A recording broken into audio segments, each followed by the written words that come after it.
Greetings, YouTube. This is Electrolux Lad, and today we have a Club Cart DS gas golf cart with a serious issue. Not major, but it needs to be repaired because I want to put a back rear-facing seat. Now, we ran into the problem when I pulled the body off, and I realized that the bolts were no longer attached to the frame that comes here. This is the original frame here, the darker metal, okay? And this is the new piece of aluminum that we added at the back to re-stiffen the whole back edge of this original front edge. Now, yes, you could get a welder and you could TIG weld it and spend, your time doing that. But the truth is I don't have that capability and a lot of people don't. So here's a repair that will work.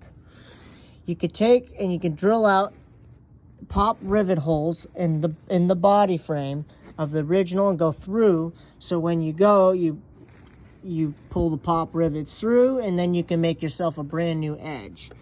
And so we went with something a little bit more stout, a little bit thicker, but now when we go to put the body back on, the two main front supports are now going to be supported by this new piece of aluminum. So when you go back through, you drill into your aluminum that you just put in.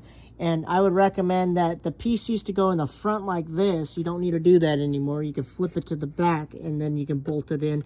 And that will prevent the plastic from shifting side to side when you hit the corners in your neighborhood or on your golf course or whatever you're doing. But I thought this would be a simple, easy repair for anybody who has a little bit of common knowledge in a drill. You're probably looking for $12 in aluminum and possibly, let's just say, 20 bucks at Harbor Freight for a pop riveter, and get some good rivets, and you can fix this whole entire thing like I did and repair your subframe without having to hire a welder to come out to your home and re-weld this up, because the guy who I wanted to use wanted to charge $200 an hour. So this is just a simple farm repair, and hopefully this works out for you.